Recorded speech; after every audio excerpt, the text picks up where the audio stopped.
Okay students, देखें आगे बढ़ते हैं।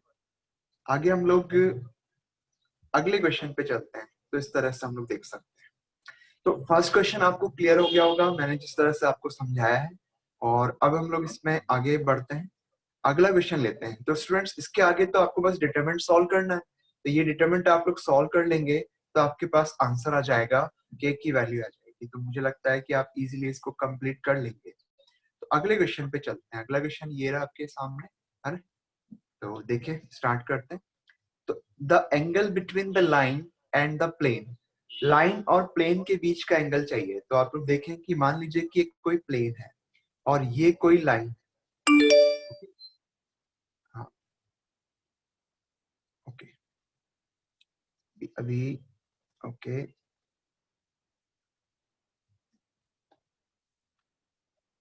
राइट, एक मिनट। अब कोई को मैं अलाउ नहीं कर पाऊंगा। अब देखें आगे बढ़ते हैं। यहां से आपके पास देख सकते हैं कि ये जो लाइन है, इसका अगर एंगल चाहिए प्लेन के साथ में, प्लेन का जो नॉर्मल होता है उसके डीआर या उसकी डायरेक्शन किससे देते हैं अपन? एक्स वाई जेड के कॉफिशिएंट से। तो अगर यहाँ पे मैं मान लूं कि ये प्लेन का नॉर्मल है, तो इस नॉर्मल का डीआर होगा 1 2 3, right, coefficient of x y z. अगर मैं इसको एन वेक्टर मानूं तो आप लोग देखें कि इस लाइन की डायरेक्शन क्या है। इस लाइन की डायरेक्शन अगर मैं ए वेक्टर मानूं तो ये तो आपका एन वेक्टर हो गया। और ए वेक्टर आपके पास कितना हो जाएगा? ए आ जाएगा, यहाँ पे नीचे 1 है तो ये लिख सकते हैं हम 1 2 और लेमडा। इसने कहा कि इस लाइन और प्लेन के बीच का एंगल जो है वो कॉस इनवर्स ऑफ 5/14 का स्क्वायर रूट है। अब आप लोग देख सकते हैं कि लाइन और प्लेन का बीच का एंगल जो होता है वो तो ये होता है, लेकिन अगर हम लोग यहाँ पे इस एंगल को फाइंड आउट करेंगे तो ये तो आएगा 90 माइनस थीटा। तो 90 डिग्री माइनस थीटा। तो cos of 90 degree minus theta क्या आएगा? N dot a divided by modulus of n upon magnitude of a. तो आप लोग देख सकते हैं कि एन डॉट ए करेंगे और उसका एन और ए के मैग्नीट्यूड को डिवाइड करेंगे तो इन दोनों वेक्टर के बीच के एंगल का कोसाइन आपको मिलेगा। एक्चुअली मैं ट्राई कर रहा हूँ कि मैं डायरेक्ट फॉर्मूले से क्वेश्चन नहीं कर रहा हूँ, मैं आपको थ्योरी भी समझाता जा रहा हूँ कि एक लाइन और एक प्लेन के बीच का एंगल हम किस तरीके से निकालते हैं। तो आप लोग यहाँ पे देख सकते हैं कि आपके पास साइन थीटा की वैल्यू आ गई है n dot a divided by magnitude of n into magnitude of a. Okay, तो स्टूडेंट्स इस तरीके से आप लोग देखें। एक मिनट, ये अभी मुझे लॉक करना पड़ेगा। आप लोग बहुत लेट लेट ज्वाइन करते हो। ओके, कौन है बिल्कुल वो चुचू होगा? अनुष और स्वर्णिम कमल, ठीक है। चलो भाई तुम लोग जल्दी ज्वाइन किया करो। चलो ठीक है, आगे बढ़ते हैं फिर।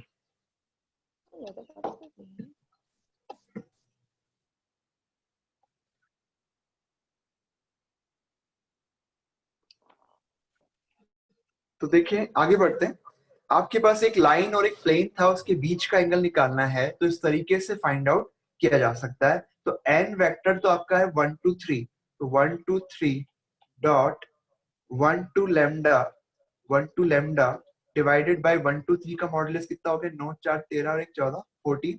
और नीचे आएगा 1 2 लेमडा का 1 2 3 का मॉडुलस √14 हो गया। और 1 2 लेमडा का होगा 5 प्लस लेमडा स्क्वायर। ये आपके पास हो जाएगा। अब साइन थीटा आपको मिला है और इससे इन दोनों का डॉट प्रोडक्ट करेंगे तो क्या आ जाएगा? 1 + 4 + 3 lambda divided by √14 √5 plus lambda square. इसने कहा कि लैम्डा मालूम करो, जबकि लाइन और प्लेन के बीच का एंगल जो है वो आपके पास है cos इनवर्स ऑफ √5/14। अब cos इनवर्स ऑफ √5/14 तो √5 यहाँ आएगा और √14 आपको यहाँ मिल जाएगा, क्योंकि cos इनवर्स ऑफ √5/14 लिखा हुआ है। तो अब ये परपेंडिकुलर कैसे आएगा? इन दोनों को हाइपोटेनस का स्क्वायर माइनस बेस का स्क्वायर करेंगे तो 14 - 5 यानी कि 9, राइट। 9 का स्क्वायर रूट 3 हो जाएगा। तो cos इनवर्स ऑफ 5/√14 को हम लिख सकते हैं sin इनवर्स ऑफ 3/√14। ये लिखा जा सकता है। तो मैं यहाँ लिख देता हूँ उसको। साइन थीटा आपके पास फिर कितना हो जाएगा? साइन थीटा हो जाएगा 3/√14, यहाँ लिख देता हूँ मैं इसे 3/√14। तो √14 से √14 कट जाएगा, तो 5 + 3 lambda is equal to 3 times √5 + lambda square. तो इसका स्क्वायर खोल देते हैं, 25 + 9 लैम्डा स्क्वायर, और ये आ जाएगा 15 दूनी 30 लैम्डा, और यहाँ पे 9 × 5 + लैम्डा स्क्वायर, तो 9 लैम्डा स्क्वायर तो कट जाएगा, और अल्टीमेटली आपके पास यहाँ पे 25 है, और ये 30 लैम्डा है, और इधर राइट हैंड साइड में आपको 45 मिला। तो स्टूडेंट्स यहाँ से देख सकते हैं कि 25 राइट में ले जाएंगे, 30 लैम्डा आपको मिल जाएगा कितना, 20 के बराबर। लैम्डा की वैल्यू आपको मिल गई 2/3।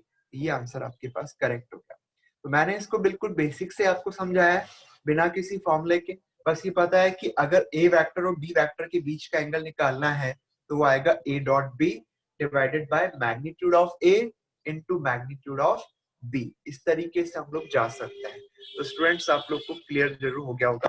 कोई भी अगर दिक्कत हो तो आप मुझे पूछ सकते हैं, ठीक है। तो अगले क्वेश्चन पे चलते हैं। अगला क्वेश्चन ये रहा, मैं मिक्सअप ही ले रहा हूँ उसमें ताकि सारे कॉन्सेप्ट्स किसी भी ऑर्डर में आए तो आपको रिवाइज हो जाए। The length of projection of the line segment joining the points on the plane is. एक प्लेन आपको दिया हुआ है और इस प्लेन के ऊपर प्रोजेक्शन डालना है, किससे, इन दो पॉइंट्स को ज्वाइन करने वाली लाइन से। मान लीजिए कि आपके पास ये कोई लाइन है और इस लाइन से आप क्या करना चाह रहे हैं, इस लाइन से आप, एक मिनट, इससे आप प्रोजेक्शन डालना चाह रहे हैं। क्या मतलब होता है प्रोजेक्शन का, वो देखते हैं। ये इस तरीके से लाइन मान लेते हैं।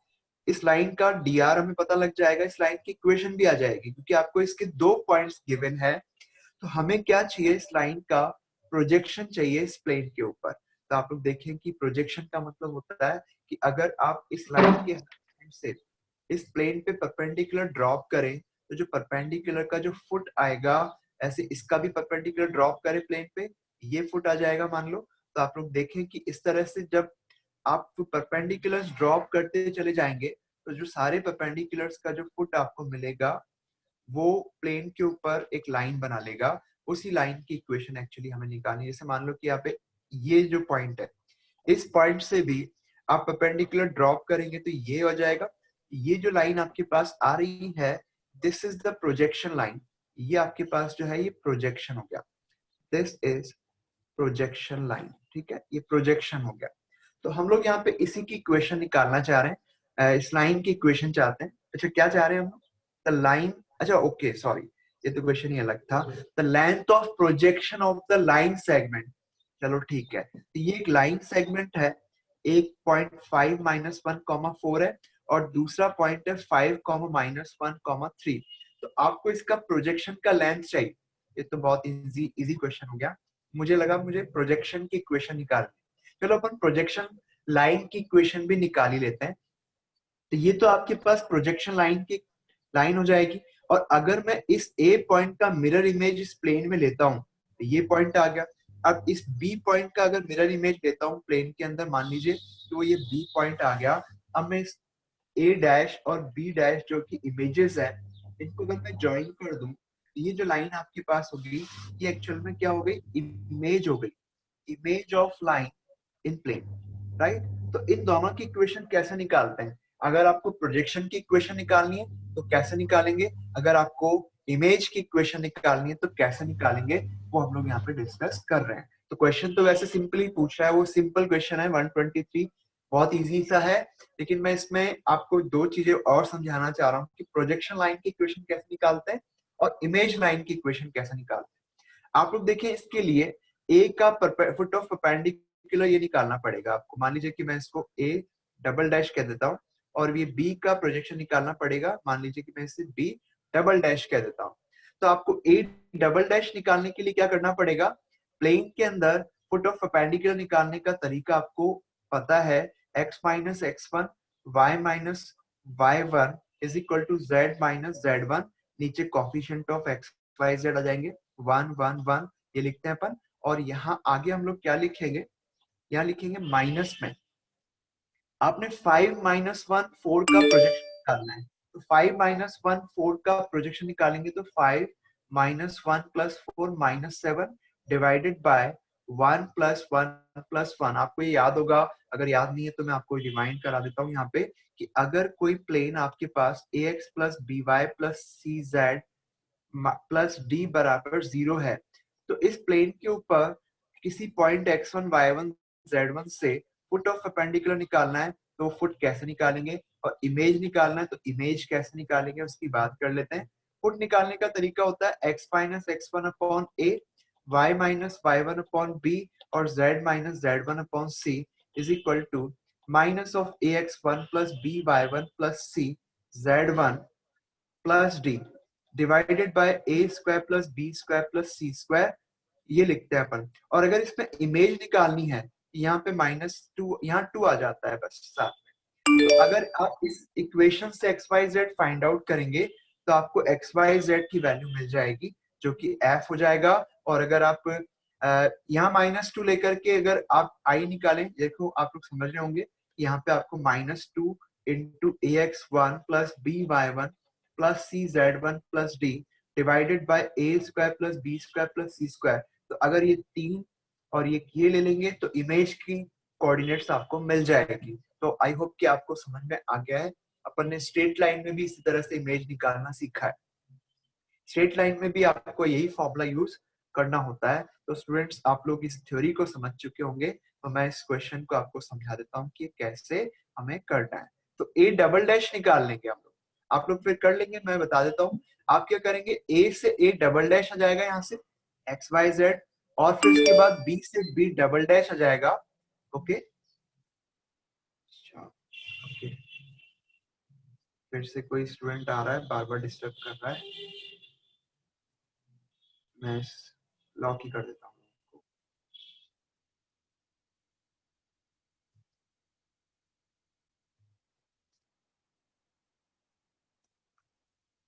ओके,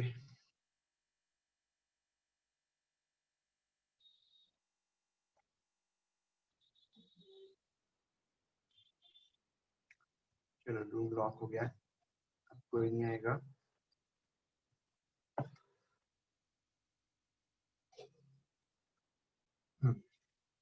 चलो हो गया। तो देखिए हम लोग आगे बढ़ते हैं। इसके बाद हमारे पास इस क्वेश्चन में करने के लिए क्या है, ये क्वेश्चन में हम लोग यहाँ पे ए डबल डैश निकाल लेंगे और बी डबल डैश भी आ जाएगा। बी डबल डैश के लिए आपको बी की इमेज निकालनी पड़ेगी। आप इसको इसके बराबर करो, एक्स आएगा, इसको इसके बराबर करो, वाई आएगा, इसको इसके बराबर करके जेड आ जाएगा। तो आई होप कि आपको क्लियर हो गया है। तो a double dash b double dash भी आ जाएगा। अगर आप चाहते हैं कि नहीं आपको ए डैश फाइंड आउट करना है, तो ए डैश फाइंड करने का तरीका क्या होगा कि यहाँ पे बस आप यहाँ 2 लेंगे और कुछ भी फर्क नहीं है। यहाँ 2 ले लेंगे और यहाँ 2 लेने के बाद, यहाँ पे 2 लेने के बाद आप एक्स वाई जेड जब सॉल्व करेंगे तो आपको ए डैश मिल जाएगा। इसी तरह से आप बी डैश भी निकाल लेंगे। जब 2 पॉइंट्स आपको इस इमेज लाइन के मिल गए हैं तो आप क्या कर सकते हैं, इस इमेज लाइन की इक्वेशन भी फाइंड कर सकते हैं। तो इस तरीके से हम लोग सॉल्व करेंगे।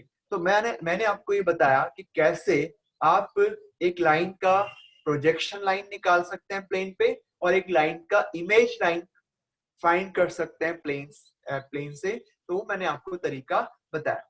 समटाइम्स क्या होता है कि ये जो लाइन आपके पास दे रखी है, ये वाली, ये लाइन के 2 पॉइंट हमें अभी तो गिवन है। समटाइम्स इस लाइन की इक्वेशन दे रखी होती है, तो आप क्या करें, इस पे कोई 2 पॉइंट पता लगा लो।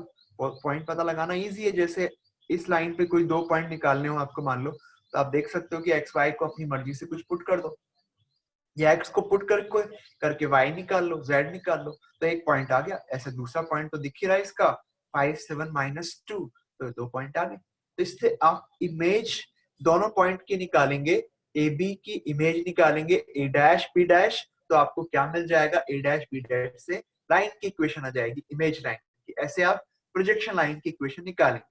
अब सवाल उठता है कि ये जो क्वेश्चन है 123, ये कैसे करेंगे, इसको हम लोग देख लेते हैं। अगर ये क्वेश्चन आपको करना है तो ये तो ज्यादा इजी है। बल्कि मैंने जो आपको थ्योरी समझाई वो मैंने प्रोजेक्शन लाइन और इमेज लाइन की इक्वेशन निकालने का तरीका आपको सिखाया, बताया मैंने आपको। अब हम लोग इस क्वेश्चन को सॉल्व करते हैं कि कैसे होगा। आप लोग देखना कि ये जो प्लेन आपके पास है, इस पे आपको इन 2 पॉइंट से प्रोजेक्शन की लेंथ चाहिए। ये 2 पॉइंट्स आपके पास है, और इससे प्रोजेक्शन की लेंथ हम लोग कैसे फाइंड आउट करते हैं वो देखना है हमें। तो इस दोनों पॉइंट्स को अगर हम ज्वाइन कर लें, मान लीजिए कि ये ए पॉइंट पहला वाला है, ये दूसरा बी वाला है, तो आप लोग देखें कि इस पे यहाँ से ए से परपेंडिकुलर डाल दो, बी से भी परपेंडिकुलर डाल दो, तो ये एंगल क्या है? एंगल बिटवीन लाइंस है, sorry angle between A B and normal है। और अगर मैं इसको थीटा मान लेता हूं तो आपके पास ये हमें लेंथ चाहिए एक्चुअल में ए बी डैश, हमें ए बी डैश ही तो चाहिए क्योंकि हमें ये लेंथ चाहिए। इसको ए डैश और इसको बी डैश मान लेता हूं मैं, तो ये मैं फिर क्या मानूं, कुछ और मान लेता हूं। सपोज करें कि ये पॉइंट आपके पास है सी, तो आप लोग देख सकते हैं कि अगर आपको a dash b dash find out करना है तो ये एक्चुअल में बनेगा ए बी, ये एंगल फिर थीटा हो जाएगा। ये ए b a dash b dash जो आपके पास है वो असल में किसके बराबर होगा? ये बराबर होगा ए सी के, ये आप ऑब्वियसली देख सकते हैं। ए डैश बी डैश जो होगा ये ए बी की प्रोजेक्शन की लेंथ है प्लेन के ऊपर, तो इसी लेंथ को हमें फाइंड आउट करना है। तो हम लोग क्या करेंगे, ए डैश बी डैश निकालने के लिए ए सी निकाल लेंगे, ए सी निकाल सकते हैं अपन। और ए सी पता क्या होगा? ए बी साइन थीटा होगा, और साइन थीटा तो हम निकाल ही सकते हैं। ये आपके पास प्लेन और लाइन के बीच का एंगल है। प्लेन और लाइन के बीच का एंगल एक्चुअली क्या होता है? प्लेन और लाइन के बीच का एंगल तो हम लोग पता है क्या मानते हैं? ये वाला मानते हैं। मैं इसको ये लिख देता हूँ, आप जरा देखना केयरफुली। प्लेन और लाइन के बीच का एंगल तो एक्चुअली ये वाला होता है, यस यही वाला होता है थीटा। तो अगर मैं इसको थीटा लेता हूं तो ऐसे केस में मैं यहाँ पे ए बी साइन थीटा नहीं लिखूंगा, ए बी कॉस थीटा लिखना पड़ेगा मुझे, क्योंकि मुझे ए सी निकालना है। तो अब इस कॉस थीटा को कैसे फाइंड आउट करें? कॉस थीटा कैसे निकालें? लाइन और प्लेन के बीच का एंगल निकालना आता ही। तो आप लोग देखें D R of A B क्या आएगा?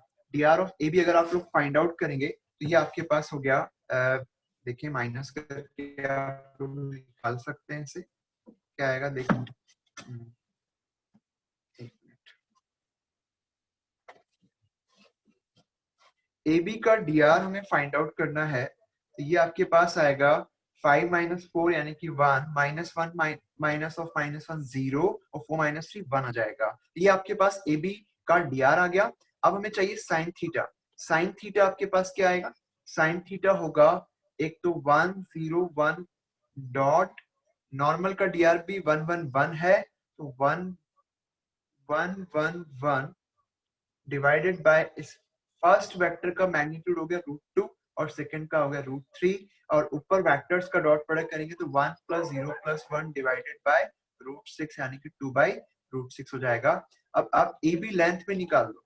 ए बी लेंथ तो डिस्टेंस फॉर्मूला से आ जाएगी। तो आप लोग को देखिए 5 - 4 का ए बी आपके पास हो गया 1 0 1 + 0 4 - 3 1 1 का स्क्वायर 1 ही हो गया, √2 आ जाएगा। तो ए बी आपके पास √2 बन गया।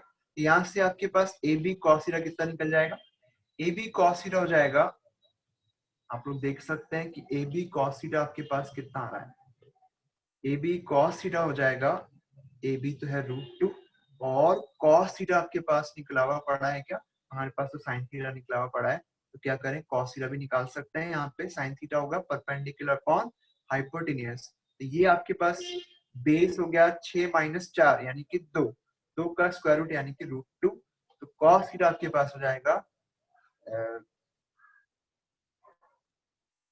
सर आप इन दोनों का क्रॉस प्रोडक्ट लेके नहीं कर सकते हो स्ट्रेट, तो उसका कॉस थीटा आ जाएगा अगर आप इसका क्रॉस प्रोडक्ट लोगे। बिल्कुल ले सकते हैं, मैं तो बिल्कुल सही कह रहा हूँ, एकदम सही है, ऐसे लिया जा सकता है, पर मैं इसको ऐसे कर रहा हूँ। तो डॉट प्रोडक्ट से ज्यादा अच्छा है ना, क्रॉस प्रोडक्ट तो ज्यादा टाइम लेता है, आपको पता है ना, डॉट प्रोडक्ट से जल्दी आंसर आता है, डॉट प्रोडक्ट लेकिन फास्टर फिर सॉल्व कॉस होता थीटा है। से साइन थीटा में जाना पड़ेगा इंस्टेड कि आप साइन थीटा साइन पाई कोई बाय 2 बात माइनस थीटा। मैं सही कह रहा हूँ, लेकिन ये भी इजी है। कॉस थीटा से साइन थीटा निकालना तो कोई मुश्किल नहीं है, साइन थीटा से कॉस थीटा निकालना कोई ज्यादा टाइम टेकिंग तो होता नहीं है। आप लोग देखें, आपका ये तो हो गया √2/√3 साइन थीटा, तो साइन थीटा हो गया √2/√3, तो ये आपका बेस कितना हो गया? 1 हो गया ऑब्वियसली। तो आपका कॉस थीटा क्या लिखना है अपन को? √1/√3 लिखना है, तो 1/√3 लिख देता हूँ, तो √2/√3 आपको मिल गया। तो मुझे लगता है कि आपका आंसर आ गया है, ये आंसर आपका ए। तो बताएं कोई दिक्कत तो नहीं है? इतना सा सॉल्यूशन है, कोई ज्यादा बड़ा सॉल्यूशन नहीं है, आप देख सकते हैं इतना से ही सॉल्यूशन मैंने लिया है इस क्वेश्चन का। तो स्टूडेंट्स आप लोगों को क्लियर हो रहा है कि इस तरीके से आप इस क्वेश्चन को सॉल्व कर पा रहे हैं, तो क्लियर हो गया होगा। और कोई दिक्कत हो तो आप जरूर पूछ लें, मुझे बताएं क्लियर है सबको, राइट? सर हाँ, नाम बताओ पहले।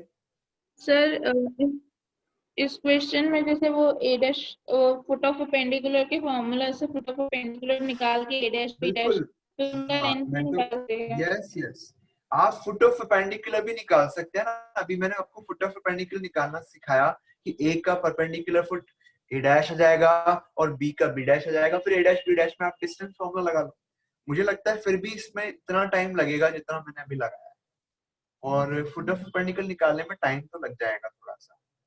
फिर भी आप देखें, बिल्कुल सही सोचा आपने, आपके पास तरीके कई सारे हैं, तो बिल्कुल कर सकते हैं आप लोग, ठीक है। तो आई होप कि आपको क्लियर है। अब अगले क्वेश्चन पे हम लोग चलेंगे। अगला क्वेश्चन है 52 नंबर। आप लोग देख सकते हैं यहाँ पे ये आपके नंबर जो है ना वो जेई मेन के रिव्यू सेट के ही है, मैंने वहीं से ही क्वेश्चंस को पिक किया हुआ है, तो आप लोग देख सकते हैं क्वेश्चन को। क्वेश्चन है the point of intersection of the lines is. अब दो लाइंस अगर इंटरसेक्ट करती है, इसका मतलब वो तो एक प्लेन के अंदर होनी चाहिए तभी इंटरसेक्ट करेगी। तो इसका मतलब ये ऑलरेडी प्लेन में है, क्योंकि क्वेश्चन चाह रहा है कि इंटरसेक्शन पॉइंट निकालो, इसका मतलब वो होगा तभी बोल रहा है। तो अपन एक काम करते हैं, इसको करने के लिए, इंटरसेक्शन पॉइंट निकालने के लिए आप एक काम करें, वो पॉइंट हम मालूम करना चाह रहे हैं जो दोनों लाइंस के ऊपर लाई कर रहा है। इसका तरीका ये हो सकता है कि आप क्या करें, दोनों लाइन के ऊपर एक एक पॉइंट अज्यूम कर लें। मान लीजिए कि मैंने इसको R1 लिख दिया इक्वल टू, तो आपके पास 3R1 प्लस 5 हो गया x की वैल्यू, y की वैल्यू होगी -R1 प्लस 7 और z की वैल्यू हो गई है R1 प्लस 2। ये एक पॉइंट आपको मिल गया जो कि इस फर्स्ट लाइन L1 पे लाई कर रहा है। अब L2 पे एक पॉइंट मान लेंगे, x प्लस 3 अपॉन -36 और y minus 3 upon 2 is equal to z minus 6 upon 4 equal to, यहाँ पे मैं R2 ले लेता हूँ। यहाँ से आपके पास क्या हुआ? अगर नहीं आ जाओ तो मुझे नहीं खाने पड़ते, मतलब सोच की बात आ रही है तो मैं पहन लूं अपनी चप्पल, मुझे बहुत अच्छी लगती है। तो आप म्यूट करो अपने आप को, कुछ टॉपिक का डिस्कशन करना हो तो अनम्यूट करते हैं, ठीक है ना। तो स्टूडेंट्स आगे बढ़ते हैं, तो नेक्स्ट पार्ट पे मूव करते हैं। हमारे पास यहाँ पे इस सेकंड लाइन पे एक पॉइंट मिला, आप लोग स्टूडेंट्स म्यूट कर लो, मुझे करना पड़ेगा ऐसे लग रहा है।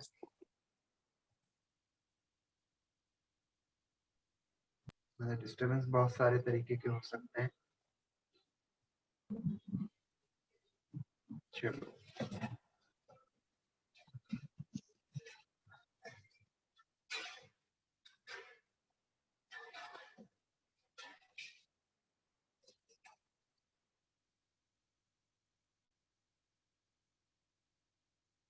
चलो स्टूडेंट्स आगे बढ़ते हैं। इसमें हमने क्या किया, अगर इंटरसेक्शन पॉइंट चाहिए तो हमने L1 पे एक पॉइंट मान लिया इक्वल टू R1 करके, और L2 पे भी एक पॉइंट ले लेते हैं, तो आपके पास वो पॉइंट क्या आ जाएगा, ये आएगा -36R2 -3 2R2 plus 3 4R2 plus 6। अब एक चीज सोच सकते हैं कि ये जो दोनों पॉइंट A और B है, A तो L1 पे लाई करेगा R1 की हर वैल्यू के लिए, B L2 पे लाई करेगा R2 की हर वैल्यू के लिए, पर हमें वो पॉइंट चाहिए जो दोनों पे लाई करे। इसका मतलब A और B दोनों पॉइंट सेम होंगे, उससे दोनों को इक्वल करके R1 R2 की वैल्यू निकाल सकते हैं अपन। तो 3R1 plus 5 equal to -36R2 minus 3 लिख सकते हैं, और -R1 plus 7 is equal to लिख सकते हैं 2R2 plus 3, and similarly R1 plus 2 लिख सकते हैं आप लोग 4R2 प्लस 6। अब ये है कि हमें R1 R2 को निकालना पड़ेगा। वैसे R1 या R2 में से कोई एक भी मालूम चल जाए तो आपको A और B में से कोई एक पॉइंट मालूम चल जाएगा, और वही intersection point.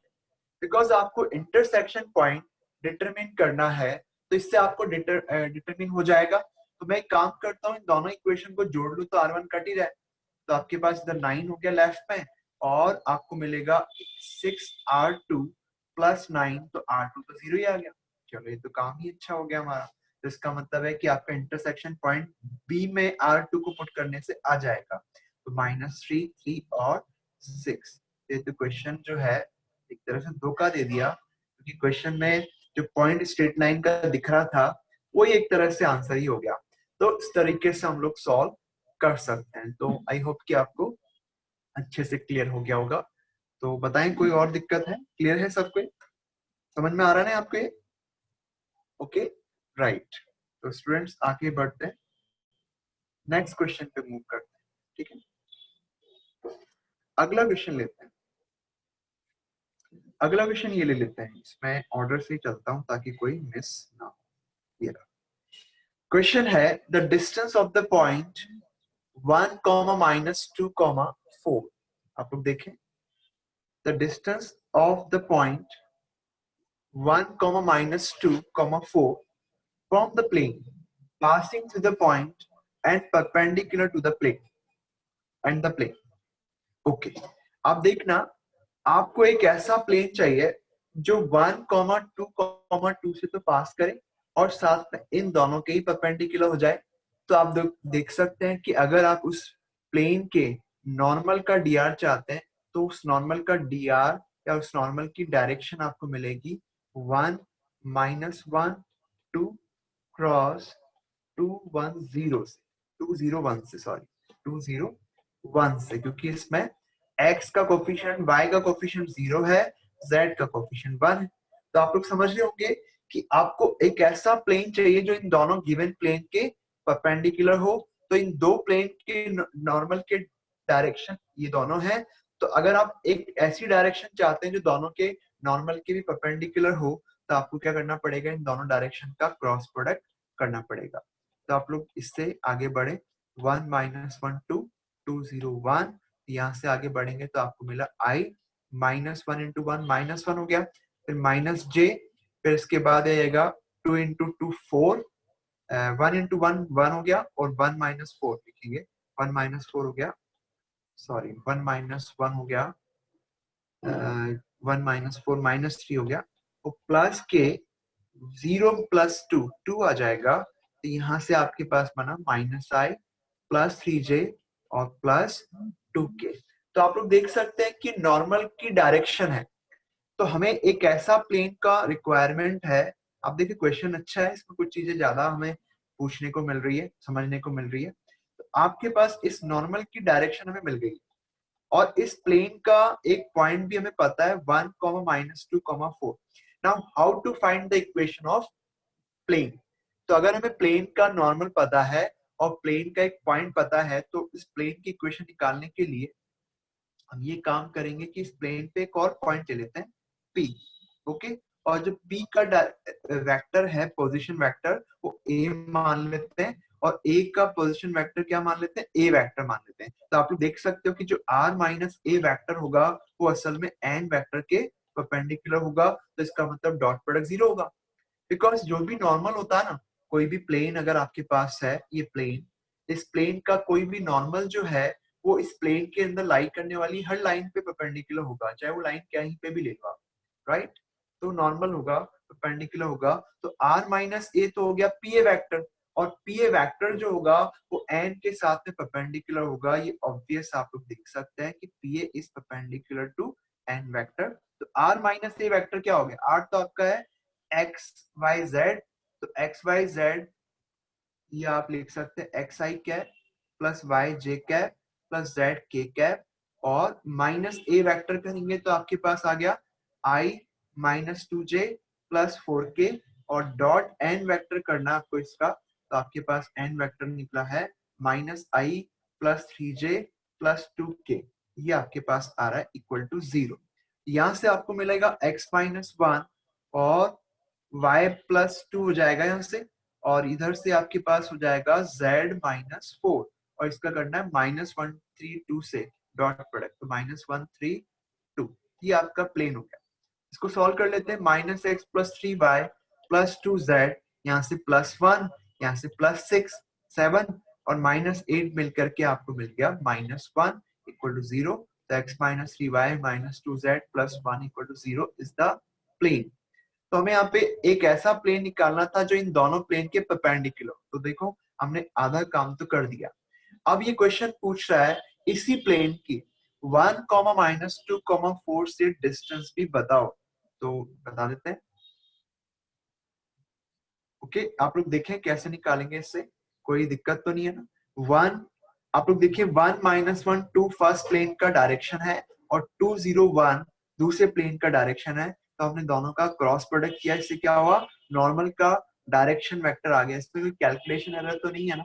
j minus j 4 minus 1 minus 3 1 minus 4 minus 3 तो +3 हो गया। बिल्कुल ठीक लग रहा है। k 0 + 2 2 ये सही लग रहा है, तो कोई दिक्कत नहीं लग रही है इसमें, तो ये तो सही है। ठीक है ना, तो ये तो ठीक लग रहा है। और फिर इसके बाद हमने कहा कि 1 - 2, ओके गलत कर दिया मैंने। 1 - 2 4 से पासिंग नहीं चाहिए, 1 2 2 से पासिंग चाहिए, सॉरी। आप लोग देखें 1 2 2 होना चाहिए था, यहाँ पे पॉइंट ही गलत दे दिया। 1 2 2 1 2 2 से पासिंग प्लेन चाहिए था, कि यहाँ पे 1 2 2 लिखना पड़ेगा मुझे। r - a, r - a हो गया आपका 1 2 और 2। ठीक है, इससे आपके पास प्लेन की इक्वेशन क्या आ जाएगी वो मैं डायरेक्ट लिख देता हूँ, आप लोग थोड़ा केयरफुली देख लेना।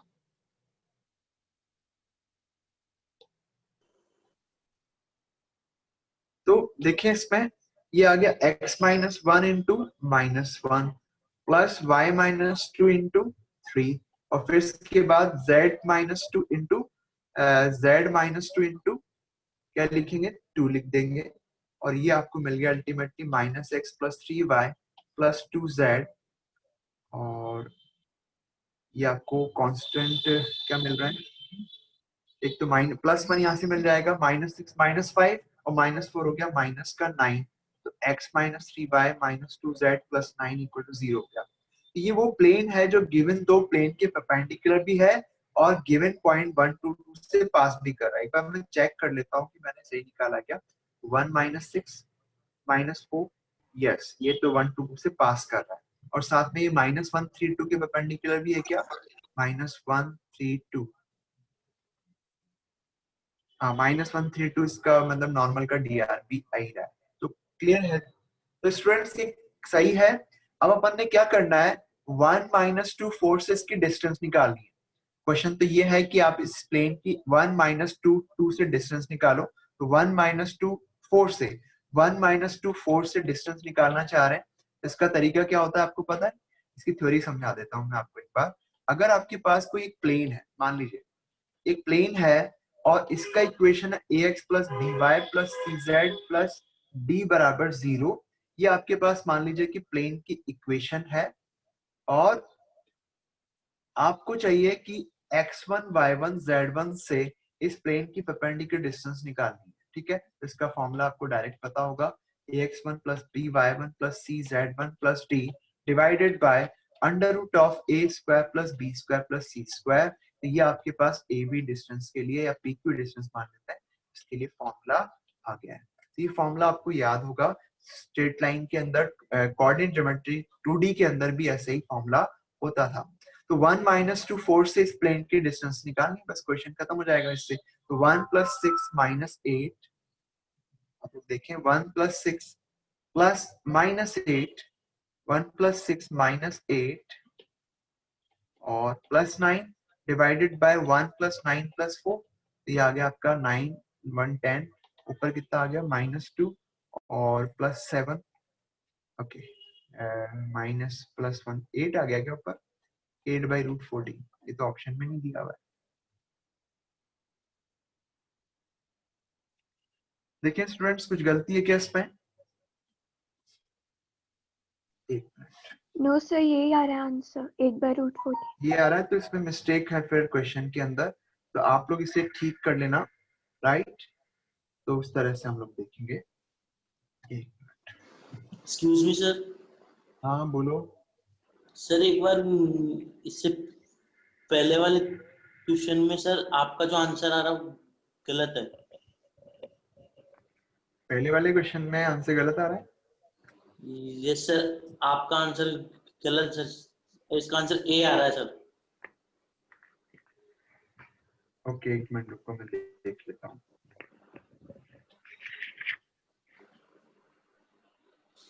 ओह,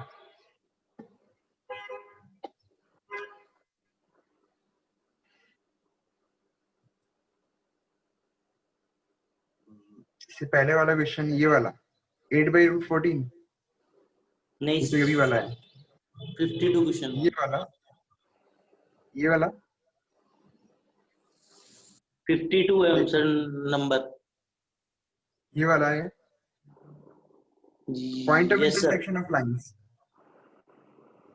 -3, 3 और 6, -3, 3 और 6। हाँ, ये गलत है क्योंकि ये पॉइंट जो है ना सेकेंड लाइन पे तो है, फर्स्ट पे लाइन ही कर, तो गलत क्या कर दिया मैंने। एक बार चेक कर लेते हैं। इसको इक्वल टू R1 किया। अच्छा, मैंने ये गलत कर दिया कि यहाँ बीच में प्लस है, मैंने यहाँ माइनस ले लिया। आपको दिखा है, मैंने यहाँ पे माइनस ले लिया, यहाँ प्लस प्लस था, तो ये गलती हो गई मेरे से। पर ठीक है, तरीका आपको क्लियर है क्या? इसको अगर मैं इसको यहीं छोड़ दूं तो आप कर लोगे हर्षवर्धन? Yes sir. तो इसमें गलती पकड़ में आ गई है, वहां पे प्लस था, मैंने माइनस कॉपी कर लिया, इससे गलत आंसर आ रहा है। ठीक है, ओके सर। राइट। चलो फिर आगे बढ़ा जाए, है ना। तरीका आपको मेनली मालूम चल गया है कि कैसे करना है, बाकी मैं आपको आगे क्वेश्चन पे आ जाता हूँ। ठीक है, तो अगला क्वेश्चन ले लेते हैं। ये if the straight line intersect at a point then the integer k is equal to। अब आप लोग एक और क्वेश्चन पे आ गए जिसमें दो स्ट्रेट लाइन फिर से इंटरसेक्ट करने की बात हो रही है। तो अपन एक चीज देखें कि अगर ये दो लाइंस आपस में इंटरसेक्ट करें तो k की वैल्यू क्या होगी, ये बताना। तो आप लोग देख सकते हैं कि इन दोनों लाइंस का इंटरसेक्शन पॉइंट एक तरह से 2, 3, अच्छा इंटरसेक्शन पॉइंट नहीं पता है। अपन एक चीज देख सकते हैं कि इस लाइन पे एक पॉइंट पता है 1, 2, 3। ये मान लीजिए कि आपकी L1 लाइन है, समझ गए ना आप लोग, और दूसरी लाइन आपकी L2 है, और इसके ऊपर कोई एक पॉइंट हमें पता है 2, 3, 1। अब हमें यहाँ पे क्वेश्चन में दिया हुआ है कि दोनों लाइन जो है वो इंटरसेक्ट कर रही है। आपको मालूम है कि लाइंस को इंटरसेक्ट करने के लिए उनको एक प्लेन में होना पड़ेगा, और एक प्लेन में होने के साथ साथ उनको पैरेलल नहीं होना चाहिए। तो चलो पहले तो एक बार प्लेन की बात कर लेते हैं कि इसको एक प्लेन में होना चाहिए। तो आप लोग देख सकते हैं कि जो लाइन L1 है, इसकी जो डायरेक्शन रेशियो है, इसकी डायरेक्शन का जो वेक्टर है, मान लेते हैं कि वो A1 है, और जो दूसरी लाइन L2 है, इसकी डायरेक्शन का वेक्टर मान लेते हैं कि वो A2 है, ये L2 लाइन और ये L1 लाइन। तो आप ये जो लाइन सेगमेंट आ रहा है, इसके लाइन वेक्टर AB आप निकाल सकते हैं। AB वेक्टर आपको मिलेगा 2 - 1 यानी कि 1। ओके, 1, 2 - 1 तो 1 हो गया, 3 - 2 1 हो गया, और 1 - 2 -2 हो गया, यानी कि I + J - 2 के आपके पास आ गया। अब अगर ये दो लाइंस एक प्लेन के अंदर है तो क्या आप लोग बोल सकते हैं कि AB vector, A1 vector, A2 vector B1 B2 से रिप्रेजेंट वैसे नॉर्मली हम लोग करते हैं, तो मैं B1 B2 ही लिख देता हूँ यहाँ पे भी। तो इन तीनों का स्केलर ट्रिपल प्रोडक्ट 0 होगा। बताओ सही है क्या? तो आप लोग यहाँ पे इससे आगे बढ़ सकते हैं। तो आपका AB वेक्टर का ये हो गया IJ की कोफिशिएंट, और B1 वेक्टर जो होगा वो असल में K23 होगा, K23, और B2 वेक्टर आपका होगा 3K2, 3K2। तो इस डिटरमिनेंट को 0 करेंगे तो आपको इससे K की वैल्यू मिल जाएगी। तो इसको खोल लेते हैं, 4 - 3K, फर्स्ट रो के अबाउट इस डिटरमिनेंट को ओपन कर लेता हूं मैं, और ये आ गया 2K - 9 और प्लस -2 K² - 6 बराबर 0 करना है आपको। ये आ गया 4 - 3K -2K + 9 और -2K² + 12 = 0। ये आ गया -2K² और माइनस का 5K, 9, 4, 13 और 12, 25 = 0। तो 2K² + 5K - 25 = 0 आपके पास हो गया। तो आप लोग इसके फैक्टर तो बना ही रहे होंगे, फैक्टर बन जाएंगे आसानी से। तो आप लोग देखें 25 इंटू 2 25, 50 हो जाएगा। 50 के स्प्लिट्स फैक्टर्स बन जाएंगे आपके 25, 10 और 5, राइट, 10 और 5 बन जाएंगे। तो 10 के आप लिख सकते हैं 10 के माइनस 5 के माइनस 25 इक्वल टू 0। तो 2 के कॉमन, के प्लस 5 और यहाँ माइनस 5 कॉमन, के प्लस 5, तो के आपको मिल गया एक तो -5 और एक 5/2। क्वेश्चन क्या चाह रहा है? क्वेश्चन कह रहा है कि बताओ के इंटीजर क्या होगा, तो आपका आंसर क्या आया? -5 आ गया। समझ गए क्या हर्षवर्धन? क्लियर है? ओके, तो इस Yes, तरीके sir. से हम लोग सॉल्व करेंगे। तो राइट, अब हम लोग यहाँ पे अगले एग्जाम्पल पे मूव करते हैं। नेक्स्ट एग्जाम्पल ये रहा, देखो आप लोग देखें, चेक करें। देखो मैंने इसमें पूरा एक कलेक्शन लेने की कोशिश करी है कल, और मैंने ट्राई किया है कि मैं हर टाइप के क्वेश्चन लूं ताकि उस पे हर टाइप की जो थ्योरी है एक एक बार तो रिपीट हो जाए, ताकि आप लोग समझ पाए कि कैसे क्वेश्चन सॉल्व करने हैं। तो ठीक है स्टूडेंट्स, तो आप लोग कोई भी डाउट पूछेंगे तो मैं बता दूंगा, और आप लोग बीच में हैंड रेज कर सकते हैं, मैं अलाउ कर सकता हूँ आपको, ठीक है। तो स्टूडेंट्स क्या है question? The length of perpendicular drawn from 1, 2, 3 to the line. Line पे, अब इस बार प्लेन पे नहीं, लाइन पे फुट ऑफ परपेंडिकुलर चाहिए। तो प्लेन पे तो हमने फॉर्मूले से निकाल लिया था, पर पॉइंट से अगर निकालना चाहे तो कैसे करेंगे? पॉइंट से लाइन पे फुट ऑफ परपेंडिकुलर चाहिए, तो ये तो कैसे किया जाएगा? इसके लिए कोई डायरेक्ट फॉर्मूला है क्या? नहीं, इसके लिए कोई डायरेक्ट फॉर्मूला नहीं है। आप लोग देखें इसके लिए तरीका क्या रहेगा। अपन ए का foot of perpendicular A dash मान लेते हैं।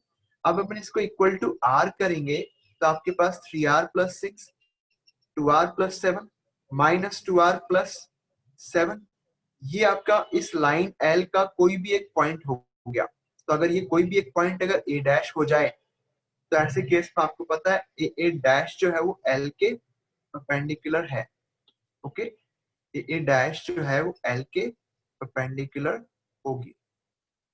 तो ए डैश वेक्टर का डॉट प्रोडक्ट कर लेंगे इस बी वेक्टर से, तो आपको क्या मिलना चाहिए? 0 मिलना चाहिए, क्योंकि ये परपेंडिकुलर है। तो इस कंडीशन से r का फिक्सेशन हो जाएगा। तो ए डैश आपके पास क्या आ गया? ए डैश चाहिए तो 3r + 6 - 1।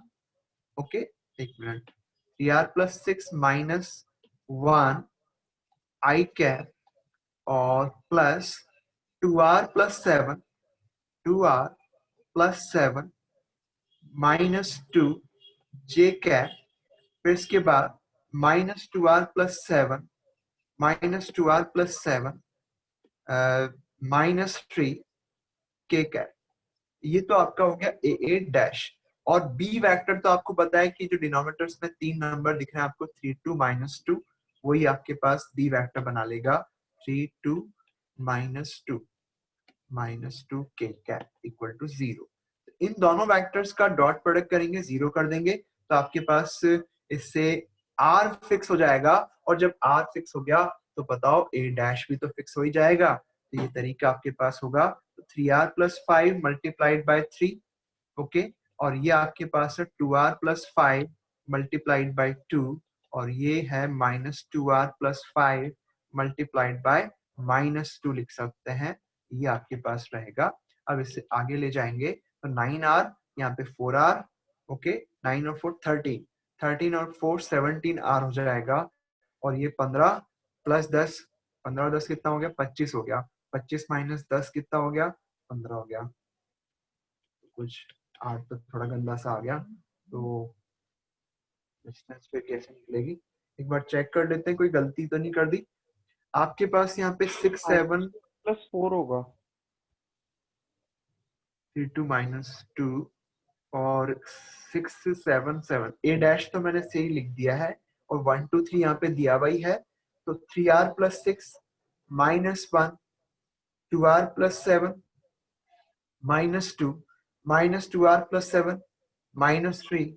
अब अपन ने इसको सॉल्व किया तो 3r + 5, 2r + 5 -2r + 4। ओके, ये गलत कर दिया मैंने, -2r + 4 आएगा यहाँ पे। 7 - 3 4 होता है, ये 4 आएगा। तो इससे आपका ये कांस्टेंट बदल जाएगा।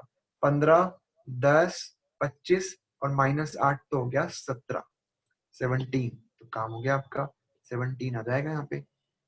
r की वैल्यू आपको मिल गई है -1, तो इससे आपके पास जो a डैश आएगा वो असल में मिल गया -3 + 6 -2 + 7 +2 + 7, तो ये आ गया -3 + 3 सॉरी 3, 5 और 9। तो आप लोग देखें कि किसी एक पॉइंट 1 2 3 का फुट ऑफ परपेंडिकुलर भी निकालना हमने सीख लिया। तो असल में अगर किसी एक पॉइंट का लाइन पर परपेंडिकुलर का फुट चाहिए तो फुट हम इस तरीके से निकाल सकते हैं, और जब ये फुट ए डैश आ गया तो आप चाहें तो इस ए का इमेज भी फाइंड आउट कर सकते हैं, ए डबल डैश, क्योंकि ए डबल डैश का मिड पॉइंट ए डैश है, तो इससे ए डबल डैश भी आपको मिल जाएगा। तो इस तरह से हम स्ट्रेट लाइन पे फुट ऑफ परपेंडिकुलर और इमेज निकाल सकते हैं, पर हमें तो डिस्टेंस चाहिए, परपेंडिकुलर डिस्टेंस, तो ये तो आपको डिस्टेंस ए डैश डिस्टेंस से मिल जाएगा। तो ए डैश कितना हो गया, ए डैश ये रहा, और ए आपके पास कितना है 1 2 3, तो 3 - 1 का स्क्वायर और 5 - 2 का स्क्वायर और फिर इसके बाद 9 - 3 का स्क्वायर अंडर रूट, ये आपके पास हो जाएगा।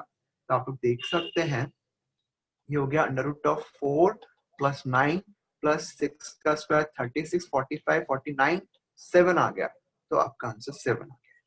तो इसमें हमने क्या क्या सीखा, इस क्वेश्चन से हमने ये सीखी कि कैसे एक पॉइंट से लाइन की डिस्टेंस निकालते हैं, और इसमें भी हमने सीखा एक पॉइंट से फुट ऑफ परपेंडिकुलर लाइन पे कैसा निकाला जाता है, और एक पॉइंट से इमेज भी लाइन के अंदर कैसे निकाल सकते हैं 3D में, वो हमने यहाँ पे सीखा। वो एक क्वेश्चन एक तरह से रिवाइज इस थ्योरी हमने रिवाइज कर ली इस क्वेश्चन से। तो आई होप कि आपको अच्छे से क्लियर हो रहा है। कोई दिक्कत हो तो हैंड रेज जरूर कर लेना, मैं यहाँ पे देख पा रहा हूँ आपको सामने, जो भी बच्चा पूछेगा मैं बता दूंगा उससे, ठीक है। तो स्टूडेंट्स अगले क्वेश्चन पे मूव करते हैं। यहाँ क्वेश्चन खत्म हो गए, अगले क्वेश्चन पे आते हैं। 11 क्वेश्चन देखें क्या है question. If the line lies in the plane, ये लाइन जो है इस प्लेन पे लाई कर रही है, बताओ। अब एक लाइन आपके पास दे रखी जो प्लेन पे लाई कर रही है, और उसी लाइन की इस दूसरी लाइन से शॉर्टेस्ट डिस्टेंस निकाल। तो भाई इसमें दो चीजें आ गई है, एक तो शॉर्टेस्ट डिस्टेंस आ गई है, और एक ये आ गया कि लाइन का प्लेन पे लाई करने से क्या कंडीशन होती है, एक वो कंडीशन भी एक तरह से आ गई है। तो दो बातें इसमें हमें काम में आएगी, तो देख लेते हैं। एक अच्छा क्वेश्चन है, इसमें दो चीजें हमें यूज आ रही है, देख लेते हैं स्टूडेंट्स। तो आप लोग यहाँ पे नोटिस करेंगे कि आपके पास सबसे पहले तो ये लाइन इस गिवन प्लेन पे है, इस कंडीशन से लैम्डा का फिक्सेशन हो जाएगा, क्योंकि हमें लैम्डा नहीं पता है। तो आप लोग यहाँ पे देख सकते हैं कि जो प्लेन है, इस प्लेन के ऊपर ये लाइन लाई कर रही है। तो अगर ये लाइन इस प्लेन पे है तो इसका मतलब आपका 3, 2, -2, लैम्डा जो इस पॉइंट जो इस लाइन पे लाई कर रहा है, सॉरी एक मिनट, ये जो पॉइंट आपके पास है इस लाइन का 3, -2, लैम्डा, वो इस पे लाई कर रहा है। 3, -2 लैम्डा इस पे लाई कर रहा है। भाई अगर ये लाइन इस प्लेन की लाइन पॉइंट सॉरी ये लाइन अगर इस प्लेन पे लाई कर रही है, तो इस लाइन का हर पॉइंट भी इस प्लेन पे ही तो होगा। तो 3, -2, लैम्डा इस प्लेन पे लाई करेगा, तो 2 × x -4 × y आपका -2 है, +3 × z माइनस लैम्डा है, और ये आपके पास इक्वल टू क्या करना है आपको 2 के बराबर करना है। तो यहाँ से 6 + 8 -3 लैम्डा बराबर 2 आ गया, और इसको फर्दर लेके जाएंगे तो आपके पास 3 लैम्डा इक्वल टू 12 आ गया, लैम्डा 4 निकल गया। तो अपन को इससे ज्यादा कुछ करना ही नहीं पड़ा, क्योंकि ये जो लाइन है इस प्लेन के अंदर है, तो ऑब्वियसली इस लाइन का हर पॉइंट इस प्लेन पे होगा। तो हमने 3, -2, लैम्डा को इस प्लेन पे लाई करा दिया, लैम्डा पता लग गया, और जब लैम्डा मालूम चल गया तो क्या हुआ कि हमें लाइन की इक्वेशन पूरी तरह से नोन हो गई है। x - 3/1 = y + 2/1 = z + लैम्डा यानी कि +4/-2। ये आपके पास लाइन की प्रॉपर इक्वेशन आपको मिल गई है, और जो दूसरी लाइन है वो ये वाली है L2 जिसे हम लोग बोल देते हैं। अब इन दोनों के बीच का शॉर्टेस्ट डिस्टेंस निकालना है। अब मैं आपको शॉर्टेस्ट डिस्टेंस निकालते कैसे हैं उसकी थ्योरी एक बार एक्सप्लेन करूंगा, तो थोड़ा केयरफुली आप लोग देखना। अगर दो लाइंस की इक्वेशन हमें दे रखी है, सपोज करें आपके पास दो लाइंस की इक्वेशन गिवन है। मान लीजिए कि आपके पास एक लाइन ये है और एक लाइन ये है। ये दोनों लाइन एक प्लेन में नहीं है, लेकिन मैंने ड्रॉ तो एक प्लेन में किया है, तो मैं प्लेन में ड्रॉ कर सकता हूँ, मेरे पास प्लेन ही है पेपर ड्रॉ करने के लिए, तो मैंने इसे एक प्लेन में ड्रॉ कर दिया है। मान लीजिए कि आपके पास इस लाइन की इक्वेशन है r equals to a plus lambda b, b1 ले लेता हूँ या a1 ले लेता हूँ, और दूसरी लाइन की इक्वेशन आपके पास है r equal to a2 plus lambda b2। अब मैं यहाँ पे लैम्डा नहीं ले सकता, दोनों में सेम पैरामीटर यूज नहीं कर सकते, ओके, इसमें म्यू ले लेता हूँ फिर। तो आप लोग देखिए A1 तो इस पे लाई करने वाला एक पॉइंट है और A2 जो है वो इस पे लाई करने वाला एक पॉइंट है, और अगर आप यहाँ पे इस दोनों के बीच का एक वेक्टर निकाल लो तो आपको AB वेक्टर मिल जाएगा। तो AB वेक्टर तो आपको मिल ही गया। क्या होगा ये A2 माइनस A1 या B2 minus A2 minus A1 ही लिखना पड़ेगा। ये आपके पास हो गया AB वेक्टर। अब अपन चाह क्या रहे हैं, अपन ये चाह रहे हैं कि शॉर्टेस्ट डिस्टेंस निकालें। ये ए बी डिस्टेंस शॉर्टेस्ट डिस्टेंस नहीं है। एक काम करते हैं, ये कोई वेक्टर मैंने ले लिया, पी क्यू मान लेता हूं मैं इस वेक्टर को, और ये जो पी क्यू वेक्टर है वो एक ऐसी डायरेक्शन है जो दोनों ही लाइन के परपेंडिकुलर है। तो हमें एक ऐसी डिस्टेंस चाहिए, ऐसे दो पॉइंट हमें दोनों L1 L2 पे लेने पड़ेंगे पी और क्यू, जिनको मिलाने से पी क्यू लाइन L1 के भी परपेंडिकुलर हो और L2 के भी परपेंडिकुलर हो। और ये PQ डिस्टेंस ही असल में आपके शॉर्टेस्ट डिस्टेंस है दोनों लाइंस के बीच में।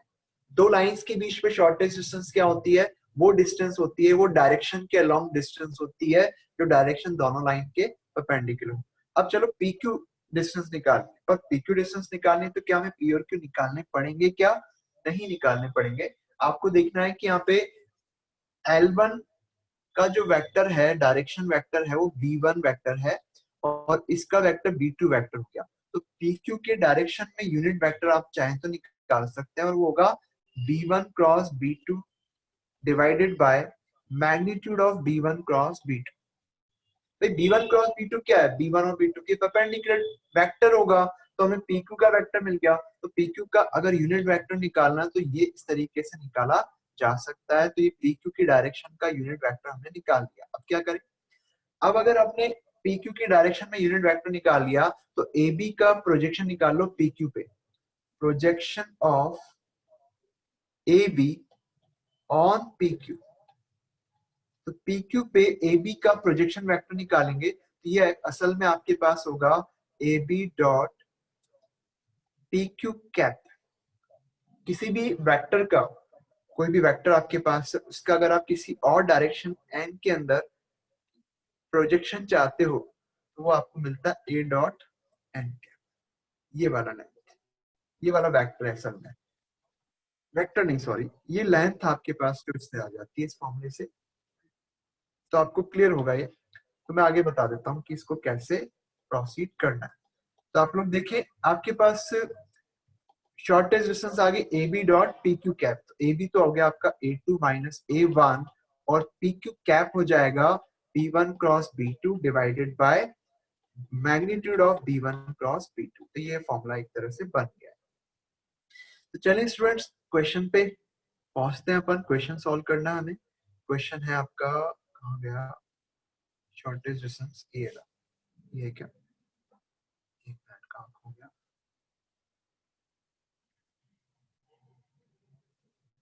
यही वाला है, ठीक है। शॉर्टेस्ट डिस्टेंस हमें दोनों लाइन के बीच के निकालनी है। तो हमें एक तो हमने k को फाइंड, लैम्डा को फाइंड आउट कर लिया है।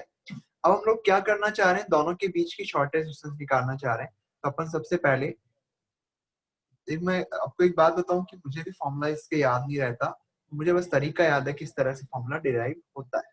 तो आपको ये तरीका जरूर याद रहना चाहिए कि फॉर्मूला कैसे डिराइव होता है। बाकी अगर आपको फॉर्मूला याद नहीं है तो भी काम चल जाएगा। ये पॉइंट आपका ए हो गया और ये पॉइंट आपका बी मान लेते हैं कि दूसरी लाइन के ऊपर है और वो है 1,0,0। तो दूसरी लाइन पे पॉइंट है आपका 1 0 और 0, ये आपका पॉइंट हो गया। तो ए बी वैक्टर निकल जाएगा आपके पास। ए बी वैक्टर हो गया 3 -1 2 -2 -1 -2 और -4 -0 -4 हो जाएगा। तो ए बी वैक्टर हमें मिल गया है। अब हमें क्या चाहिए, ये वेक्टर चाहिए जो कि इन दोनों के परपेंडिकुलर है। मान लो ये वाला ही है ना, तो पी क्यू वेक्टर चाहिए, वो आएगा दोनों के वेक्टर का क्रॉस प्रोडक्ट, यानी कि 1 1 -2 क्रॉस 1 12 9 4 12 9 4। तो ये दोनों का क्रॉस प्रोडक्ट कर लेंगे तो आपको मिल जाएगा i j k 1 1 -2 12 9 और 4। तो इसको फर्दर सॉल्व कर लेते हैं स्टूडेंट्स। तो आप लोग देखें, आगे बढ़ाएंगे इसमें, तो आपके पास क्या आ जाएगा, i कैप और ये हो गया आपके पास 4 + 18 22 हो गया, माइनस j कैप माइनस लिख सकते हैं j कैप 4 + 24 28, और फिर इसके बाद k कैप और k कैप के साथ 9 - 12 -3 आ जाएगा। यहाँ से बना 22 i cap -28 j cap -3 k cap. तो आपको चाहिए शॉर्टेस्ट डिस्टेंस। शॉर्टेस्ट डिस्टेंस क्या होगी, ये मिलेगी आपको दोनों के बीच में शॉर्टेस्ट डिस्टेंस इसके बराबर मिलेगी। अगर आपको दोनों लाइंस के बीच की शॉर्टेस्ट डिस्टेंस फाइंड आउट करनी है तो ए बी का पी क्यू कैप से डॉट प्रोडक्ट करना पड़ेगा। ए बी तो आपको दिख ही रहा है ऊपर, 2i cap -2 j cap -4 k cap dot P Q cap लेंगे ना, पी क्यू तो ये रहा, और पी क्यू कैप हो जाएगा 22 i cap -28 j cap -3 k cap divided by 22 का स्क्वायर 28 का स्क्वायर और 3 का स्क्वायर, ये आ जाएगा। तो मुझे लगता है कि आप लोग इसे फिनिश कर लेंगे, तो मैं इसको छोड़ दूं यहीं पे। कोई दिक्कत तो नहीं है ना इसमें, कोई जना बोलो मुझे। अभी No, हर्षवर्धन, नो सर। तो इसको आगे फिनिश कर लोगे, डॉट प्रोडक्ट करके सॉल्व करना है, थोड़ा सा कैलकुलेशन आपको देखनी पड़ेगी, राइट? Yes sir. अब इसके बाद एक और क्वेश्चन है शॉर्टेज डिस्टेंस वाला। मुझे लगता है कि मैं इसके स्किप कर देता हूँ क्योंकि शॉर्टेज डिस्टेंस अभी हमने निकाली है। तो ठीक है, आगे बढ़ते हैं, फिर अगले क्वेश्चन पे मूव करते हैं। तो नेक्स्ट क्वेश्चन है, ये ले लेते हैं, ये J 2009 का क्वेश्चन है, एडवांस जेई के अंदर सिंगल करेक्ट क्वेश्चन आया भाई। मैंने आपको जैसे कि कहा था कि आप जेई के जो सिंगल करेक्ट है उनको छोड़ें। अगर आप जेई मेन के भी सारे क्वेश्चंस कर लें और एडवांस के सारे सिंगल करेक्ट कर लें तो मुझे लगता है कि आपकी बहुत अच्छी से प्रैक्टिस हो जाएगी उस टॉपिक की, बहुत अच्छी सी, मतलब कि इतनी तो हो जाएगी कि हम अधिकतर चांस रहेगा कि हम क्वेश्चन को अटेम्प्ट कर पाएंगे अपने एग्जाम के अंदर। ओके, क्योंकि कॉन्सेप्ट सारे उससे ही रिवाइज हो जाते हैं। ओके ठीक है, तो चलें स्टूडेंट्स, अगला क्वेश्चन आप लोग के सामने है, मेरा a line with positive direction cosines passes to the point। एक लाइन है जो कि जिसके डायरेक्शन कोसाइंस जो है वो सभी पॉजिटिव है और वो लाइन कोऑर्डिनेट एक्सिस से बराबर एंगल भी बना रही है। अब एक चीज देखो, अगर कोई लाइन कोऑर्डिनेट एक्सिस से बराबर एंगल बनाती है तो इसका मतलब क्या होता है, उसके डायरेक्शन कोसाइन तीनों इक्वल हो जाएंगे ना। इसका मतलब ये हुआ कि उस लाइन की डायरेक्शन कोसाइंस एलिमेंट बराबर ही हो जाएंगे, ये हम लोग बोल सकते हैं। पर आपको पता है l square plus m square plus n square तो 1 होता है, जिससे आप तीनों को l लिख देंगे तो 3l स्क्वायर 1 हो गया, l आएगा 1/√3। पॉजिटिव लेंगे क्योंकि आपको पता है कि एलिमेंट हमने पॉजिटिव क्यों लेंगे, क्योंकि क्वेश्चन में दिया हुआ है एलिमेंट बराबर हो गए 1/√3 के। ठीक है, तो इसने कहा कि एक लाइन है जिसका एक पॉइंट दे रखा है और साथ में कहा कि वो कोऑर्डिनेट एक्सिस से बराबर एंगल बना रही, तो वो लाइन तो हमारी आ गई। अब ये लाइन इस गिवन प्लेन को कहीं इंटरसेक्ट कर रही है, तो बताओ पी क्यू डिस्टेंस क्या होगी। चलो ये तो क्वेश्चन आसान हो गया, तो लाइन की इक्वेशन निकाल सकते हैं x-2/1/√3 इक्वल्स टू y -1 यानी कि +1/1/√3 z-2/1/√3। अब मैं 1/√3 शो नहीं कर रहा हूँ क्योंकि मैंने पूरी इक्वेशन को √1/√3 से मल्टीप्लाई भी कर दिया, तो आप लोग देख सकते हैं कि ऐसे लिख सकते हैं क्योंकि डायरेक्शन कोसाइंस है, तो डायरेक्शन रेशियोज क्या हो जाएंगे आपके 1 1 1 तो वही लिखा मैंने, वही कंफर्टेबल लगेगा हमें। तो आप लोग देखिए कि एक प्लेन आपके पास ये दिया हुआ है और ये प्लेन इस लाइन को कहाँ काट रहा है वो पॉइंट पता करना पड़ेगा। ये लाइन आपके पास दे रखी है और ये पॉइंट इसका P पता है और ये लाइन प्लेन को Q पे काटती है और हमें PQ डिस्टेंस चाहिए। PQ डिस्टेंस हम निकाल सकते हैं, देखिए कैसे निकालेंगे PQ डिस्टेंस को। और ये बहुत इजी है PQ डिस्टेंस को फाइंड करना। PQ डिस्टेंस निकालने के लिए हमें Q चाहिए। Q को हम मान लेते हैं कि वो R+2 R-1 R+2 है, पर ये तो किस पे लाई कर रहा है, प्लेन पे। तो प्लेन पे लाई कर रहा है तो प्लेन को सेटिस्फाई कर देगा। तो 2 × R+2 प्लस y हो गया R-1 प्लस z हो गया R+2 इक्वल टू 9। यहाँ से 2R और R 3R और R 4R हो गया है ना। और 4 + 2 6 -1 5 और उधर 9 है तो उधर 4 हो जाएगा, सॉरी उधर 4 हो जाएगा, उधर 4 हो गया। तो इससे R की वैल्यू आपको कंफर्टेबल वैल्यू, इजी वैल्यू 1 आ गई है। तो इससे Q के कोऑर्डिनेट्स आपको मिल गए। Q आ गया आपके पास 3 0 और 3, सॉरी 3 0 3। हमें PQ डिस्टेंस चाहिए, तो ये Q पॉइंट तो आपका 3 0 3 आ चुका है और जो P पॉइंट आपको दिया हुआ है 2 - 1 2। तो इन दोनों के बीच की डिस्टेंस PQ फाइंड की जा सकती है 1 + 1 + 1 दैट इज √3। स्टूडेंट्स आप लोग समझ सकते हैं कोई एक टफ क्वेश्चन तो नहीं है ये, और सिंगल करेक्ट क्वेश्चन जो है वो इस तरह के जेई एडवांस में भी इतने टफ नहीं आते, इजी होते हैं। तो इसलिए उनकी प्रैक्टिस भी जरूर कर लो, एडवांस के लिए भी अच्छा है और मेंस के लिए तो बहुत अच्छा है। ठीक है ना स्टूडेंट्स, तो आई होप कि आपको क्लियर है। कोई और दिक्कत है तो आप पूछ सकते हैं अभी मुझसे। आप लोग समझ पा रहे हैं? ओके, चलें आगे बढ़ते हैं फिर स्टूडेंट्स, नेक्स्ट क्वेश्चन पे चलते हैं। हमारे पास अभी डिस्कस करने के लिए 2-3 क्वेश्चन और बचे हैं, 5 क्वेश्चन और बचे हैं, तो देख लेते हैं। अब ये क्वेश्चन और है, the angle between the line and the plane is cos inverse of √5/40। अब लाइन और प्लेन के बीच का एंगल जो होता है उसका फॉर्मूला आपको मैंने बता दिया था अभी डिराइव करके, कि आपके पास ये फॉर्मूला होता है r sin theta equal to b dot n divided by magnitude of b into magnitude of n। वापस से बता देता हूँ, चलो ये फॉर्मूला एक बार, इजी सही है। आपको यहाँ पे प्लेन और लाइन के बीच का एंगल चाहिए।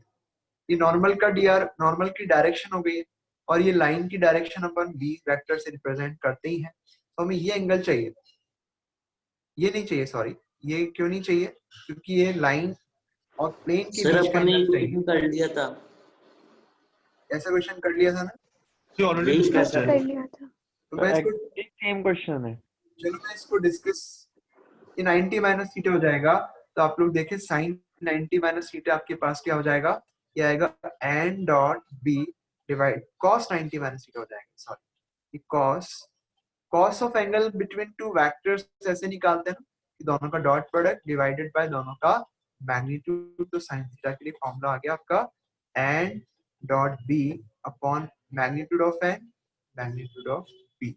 चलो मैं इसको सॉल्व नहीं कर रहा हूँ, आपने कहा मैं समझ गया, ये क्वेश्चन आपको नहीं करना है क्योंकि ये कर चुके हैं, तो दोबारा क्यों करें ऐसा क्वेश्चन। ठीक है, सो अपन यही वाला सही किया बात था है, अपन नई फर्स्ट चीज केस। और सीखना चाहेंगे, आगे हम लोग बढ़ते हैं।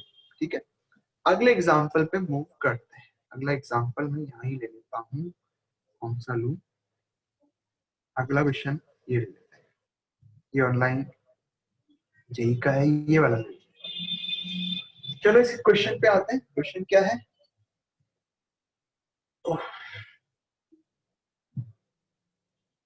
Equation of the plane containing the line and perpendicular to the lines. तो आप लोग देखें एक ऐसा प्लेन चाहिए जिसको हम उड़ा सके, सॉरी ऐसा प्लेन चाहिए जिसमें लाइन कंटेन करे और जो इन दोनों स्ट्रेट लाइन के परपेंडिकुलर। तो अगर दो स्ट्रेट लाइन के परपेंडिकुलर प्लेन चाहिए तो कैसे निकालेंगे, और ये लाइन उसमें कंटेन कर रही है। देखिए आपके पास ये कोई प्लेन है और इस प्लेन में दो लाइंस कंटेन कर रही है, ओके, तो इजीली निकल जाएगा। Equation of the plane containing the straight line, अच्छा okay, containing the straight line, एक ही स्ट्रेट लाइन है जिसको ये कंटेन कर रहा है, देख लेते हैं। तो हमें एक लाइन दे रखी है जिसको ये कंटेन कर रहा है। मान लीजिए कि आपके पास ये जो फर्स्ट लाइन है ना वो L1 है और ये लाइन हमारी इन दोनों लाइन के प्लेन हमारा इन दोनों स्ट्रेट लाइन के परपेंडिकुलर है।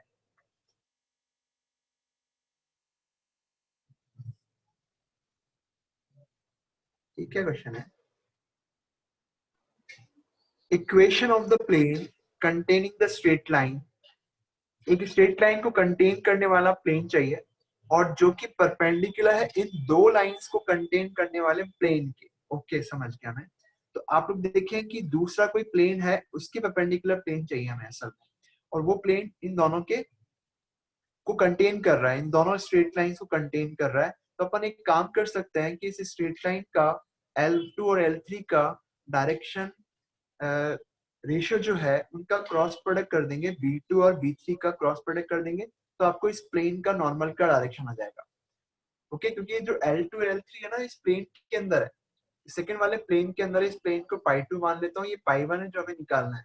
π2 हमें गिवन है, वो प्लेन है जो L2 L3 को कंटेन कर रहा है। तो इस π2 प्लेन का नॉर्मल का dr चाहिए ना, तो वो मैं इससे निकाल लूंगा n2 वेक्टर से B2 क्रॉस B3। तो आपके पास हो जाएगा I cap J cap K cap 3 4 2 और 4 2 3। इसको सॉल्व कर लेते हैं अपन। I 12 माइनस 4 8 आ गया और J 9 माइनस 8 1 आ गया और प्लस K और ये 6 माइनस 8 माइनस 2 बन गया। तो आपके पास 8I माइनस J माइनस 2 के, आपके पास जो प्लेन आपको चाहिए वो इसकी परपेंडिकुलर चाहिए। तो आप लोग देखें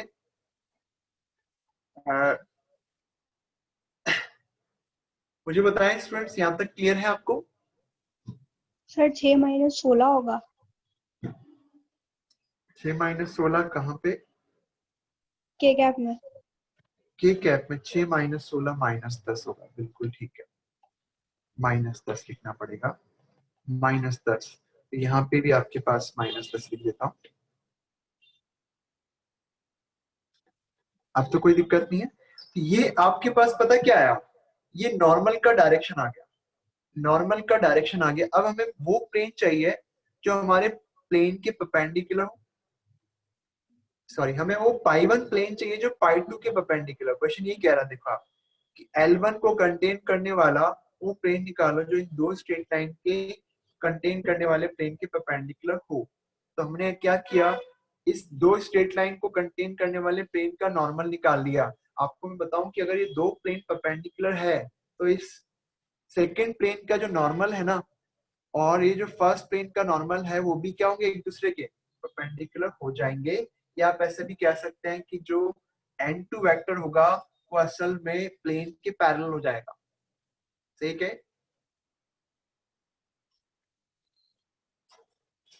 n2 वेक्टर जो होगा वो n1 के परपेंडिकुलर होगा। इसको थोड़ा सा मुझे विजुलाइज करवाना पड़ेगा आपको, थोड़ा केयरफुली Yes, आप sir. लोग देखना, मैं आपको इसे समझाता हूँ कि कैसे हुआ है। आप लोग यहाँ पे देखना, अगर दो प्लेन एक दूसरे के परपेंडिकुलर है, मान लीजिए एक ये प्लेन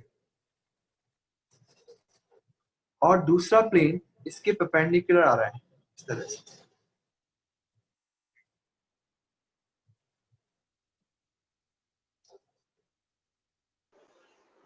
अगर दोनों परपेंडिकुलर प्लेन है, दोनों के बीच में एंगल 90 डिग्री है, मान लीजिए 90 डिग्री मान लें, तो ऐसे केस में जो इस सेकंड वाले प्लेन का नॉर्मल है π2 का, वो इस π1 के पैरेलल हो गया। तो क्या हम लोग बोल सकते हैं कि जो n2 वेक्टर है वो असल में इस प्लेन के अंदर ही लाई कर रहा है। कोई भी वेक्टर अगर किसी प्लेन के पैरेलल है, कोई वेक्टर अगर प्लेन के पैरेलल है तो असल में वो वेक्टर जो है वो उस प्लेन के अंदर ही कहलाएगा, क्योंकि वो मूवेबल वेक्टर होता है। आप देख रहे होंगे मेरा वीडियो यहाँ पे दिख रहा है ना, मैं जो समझाना चाह रहा हूँ वो फीलिंग भी आपको आ रही होगी। जब ऊपर से n2 वेक्टर अगर इस हाथ वाले प्लेन के पैरेलल है तो ऐसे केस में ये जो वेक्टर है फ्री है, तो ये तो प्लेन में भी चला जाएगा। तो इसका मतलब है कि n2 वेक्टर φ1 प्लेन के अंदर लाई कर रहा है। तो हम चाहते क्या है, इस प्लेन की इक्वेशन चाहते हैं। तो अपन एक काम करते हैं कि आपके पास इस L1 का एक पॉइंट हमें पता लग रहा है क्या, ओरिजिन 0 0 0, और इस L1 का एक डायरेक्शन वेक्टर भी हमें पता है क्या है, 2 3 4, राइट। एक मिनट, हम इसको कैसे सॉल्व करें भाई। आप एक काम करते हैं कि जो n2 वेक्टर है ना वो इसी के अंदर है, तो मैं इसी के अंदर बना देता हूँ फिर इसको। ये लो n2 वेक्टर भी इसी के अंदर, प्लेन के अंदर ही है ये। तो आप लोग देख सकते हैं n2 वेक्टर इसी के अंदर है, ओके। और ये जो वेक्टर है आपके पास, इसे मैं b वेक्टर कह देता हूँ, इस लाइन का जो वेक्टर है। और एक पॉइंट हम लोग यहाँ पे इस प्लेन पे लेंगे x y z, general point r vector. तो आप लोग देख सकते हैं एक ये वेक्टर, एक ये वेक्टर, रेड पेन से भी दिखा देता हूँ मैं आपको, एक ये वेक्टर, एक ये वेक्टर और एक ये वेक्टर। क्या ये तीनों कोप्लेनर है क्या? आप देख Yes, सकते sir. हैं कि ये तीनों वेक्टर जो है वो कोप्लेनर है। तो अगर ये तीनों कोप्लेनर है तो ऐसे केस में इन तीनों का जो क्या बोलते हैं उसे, स्केलर ट्रिपल प्रोडक्ट, वो एक तरफ से जीरो आएगा, कोप्लेनर वेक्टर से इसलिए। तो r माइनस जीरो वेक्टर, ये तो हो गया आपका ये वाला वेक्टर जिसको मैंने यहाँ दिखाया आपको, ठीक है ना। और फिर इसके बाद दूसरा वेक्टर लेंगे अपन b,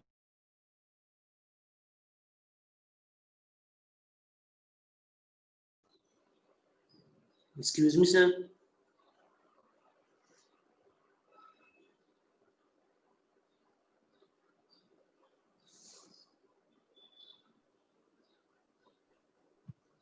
सर,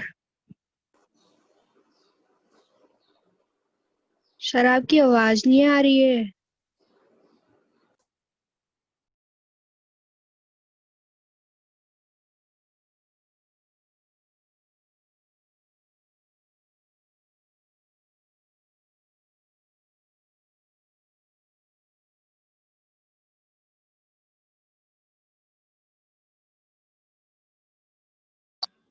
हाँ स्टूडेंट्स अब आवाज आ रही होगी, मेरा वो फोन डिस्चार्ज हो गया, बंद हो गया वो।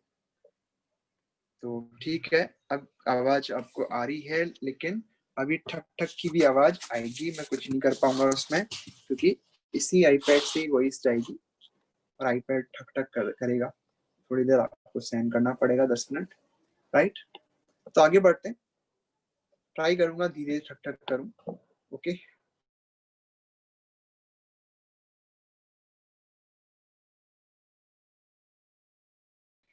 ओके राइट, आगे बढ़ते हैं। चलो देखिए, इस क्वेश्चन में हम लोग बढ़ रहे थे, तो ये आपका हो गया -26 आई कैप, और ये माइनस, देखिए क्या हो रहा है, यहाँ से आपको मिल गया y के साथ में मल्टीपल -20 -32, इतना हो गया, -52 हो गया, -20 -32। और z के साथ में क्या आएगा, z के साथ में आ जाएगा क्या, z के साथ में आएगा -2 -24, that is again -26 equal to 0।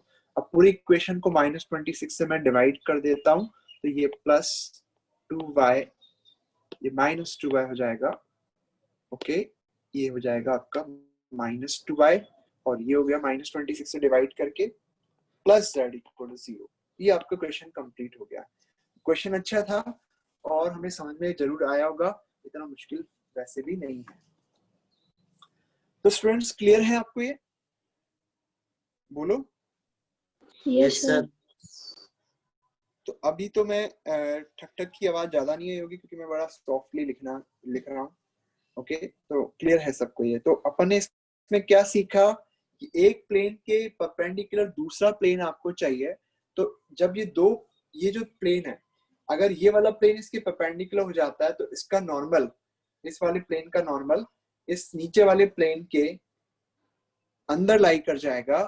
तो हमने ये कॉन्सेप्ट थोड़ा यूज कर लिया। एक्चुअली क्या होता है, इन क्वेश्चंस में फॉर्मूले वगैरह याद करना से अच्छा होता है कि आप सिर्फ बिल्कुल बेसिक तरीके से जाएं, तो आप कोई भी फॉर्मूला याद नहीं करना पड़ेगा, रटना नहीं पड़ेगा। मैं बिल्कुल आपको बेसिक तरीके से बता रहा हूँ, थ्योरी को समझाते हुए। मैं ये नहीं कह रहा हूँ कि ये फॉर्मूला है, इससे आप कर लेंगे आंसर आ जाएगा। तो मैं फॉर्मूला भी आपको एक्सप्लेन कर रहा हूँ कि वो कैसे आ रहा है। इससे क्या हो रहा है कि आप फॉर्मूला की थ्योरी समझ पा रहे हैं। समटाइम्स अगर फॉर्मूला याद नहीं है तो आप उसे लिख सकते हो। ओके, तो स्टूडेंट क्लियर हो गया होगा आपको। आगे बढ़ते हैं। तो आज की क्लास में इतना ही ले लें। हाँ, गर्दन दिख गई झुकते झुकते। चलो देखें।